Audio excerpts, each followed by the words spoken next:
Hello, I'm Lemisile Pamela Ngubane, and this is the Entity Dynamics podcast. Entity Dynamics is a culture development consultancy where we believe that culture creates behavior and behavior creates reality. So the title of this video is A Culture of Understanding and Using Our Free Will. Okay, so our free will is obviously like our freedom to choose whatever, our freedom to be the prime creators of our own lives, okay, of our reality. So our free will is something which is continuously undermined in the world that we live under the consciousness that this world is governed by. And that's because our free will is a threat. So if we use it, we become very formidable against this negative consciousness. And one of the first things that we should use our free will for, I would advise anyone, and that's what I also remind myself of continuously, is to use our free will to ask for divine intervention, to ask for our spiritual support team to intervene and help us in our lives. Okay. Our spiritual support team is the beings that agreed to accompany us throughout our incarnation here on earth. Okay, so when we were in the spiritual realm, before we were born, when we were talking to the creator about coming here and agreeing on what we were going to do, the rules of engagement, the terms and conditions, etc., they were there with us, and we all agreed that we're going to do certain things and experience certain things, etc., and that they were going to be here to support us. I've used the analogy before of being like a scuba diver attached to a boat that's on the surface, and the boat supports you and make sure you have enough oxygen. They'll send you intel, they'll tell you when it's time to come up and whatever. Okay, so it's like that. We are like the ground crew on planet Earth, and they are in the higher realms.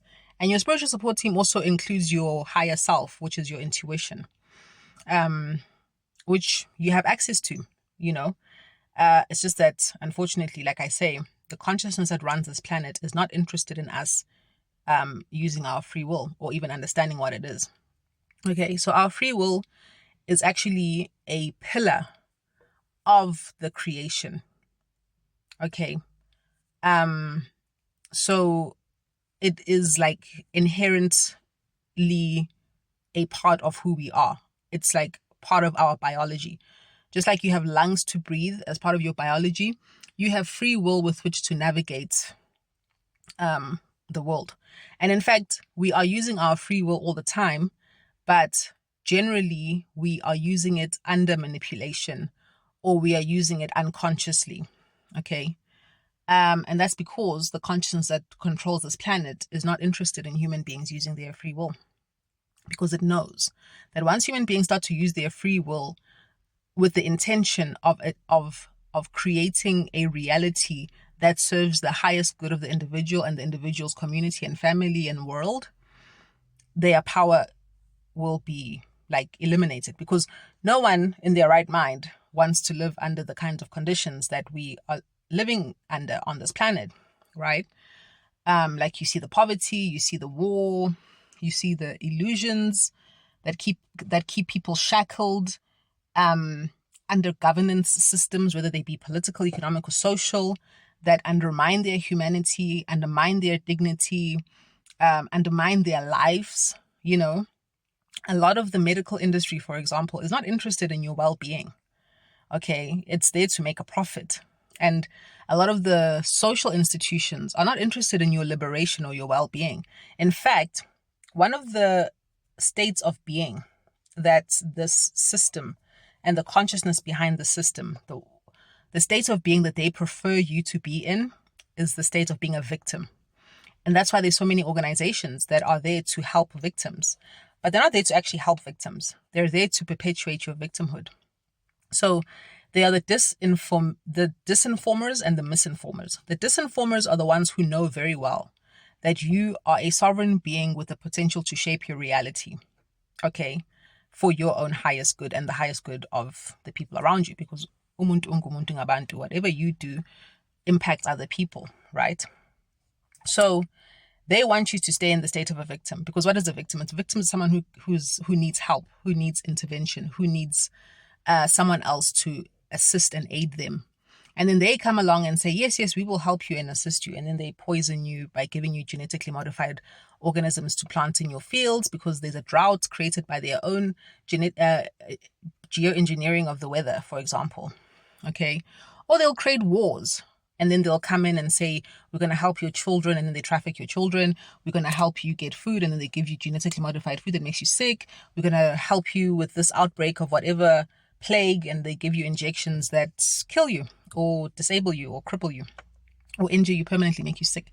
Okay. So they want you in that state of victimhood. They want you in that state because when you're in that state, then they can come with their dodgy organizations and pretend to be helping you, and in fact they either killing you or making you weak and stupid so that you can be easily controlled. Okay, so when you use your free will as a human being, especially in the most powerful way, well, not the most powerful way, but a very powerful way, is to ask for divine intervention. Now you have to ask for divine intervention because the divine, the creator, and your spiritual support team, they all respect your free will. They know that you are a free will being, and you have to use your free will. Say, please help me. All you have to do is just say, please help me, or help me, help. That's all. Send it out and help will come immediately. Okay. And this is how also you get yourself out of dodgy situations. I mean, in my own life, I found myself in dodgy situations. Most of the time I've been a victim of my own stupidity and my own naivete. I'm not going to lie. Okay. But when I've seen that, oh crap, I've gotten myself into nonsense, I've asked for divine intervention and I've been helped. Sometimes the help doesn't come the way you want it to come. Sometimes it comes in your life absolutely falling to absolute shambles. But then that's how you get extracted from your situation that you can tell was just unsustainable for your soul. Okay. And then recently I've had a situation where I was not happy with the circumstances that I was in. It wasn't really anything that I had brought about. Well, pretty much everything we experience is our own doing, whether directly or indirectly. So I can say definitely indirectly. And to some extent, yes, directly, I suppose I could say I was responsible for this situation. Anyway, it was my responsibility to deal with the situation. All right. But I was like, I will be damned if I have to deal with this situation by not being my authentic self and by not promoting my own highest good. Okay. Because I could have been a coward in dealing with the situation and stepped back from my authenticity, stepped back from what I believe is true and right. So I can accommodate the solution, which is a generic solution that would have been expected of me. But I said no. I said, please help me. I asked for help from my spiritual support team. Please help me to deal with this while I remain authentic to myself. And sure enough, the help came and the situation was sorted. And now I'm feeling much happier and more secure in my faith and also in the love that the creator has for me and that my spirit support team has, and also more secure in my right and my responsibility to have unconditional love for myself. Okay. So they will help you in ways that you could never imagine helping yourself, like ever. And they are always there. They just need you to ask. You have to ask. You have to. It's an imperative. You have to say, I invite you to help me. Please help me. You have to open the door for them to help you. They don't barge into your life. Obviously, sometimes if you're really in distress and you're not asking for help, your soul could actually ask for help and then you'll be helped. But these are like very rare and quite extreme situations. But generally in your everyday life, you need to ask for help. Okay. So when you ask for this help, you're going to get this divine intervention. Okay. So another very powerful way, and I'll continue this in part 2, that you can use your free will is by saying you do not agree to participate in something. Okay. This is a very powerful thing, and the whole of creation has to obey your free will, including people who might be trying to impose their will onto you and manipulate you and cause you to act in ways that are not for your highest good.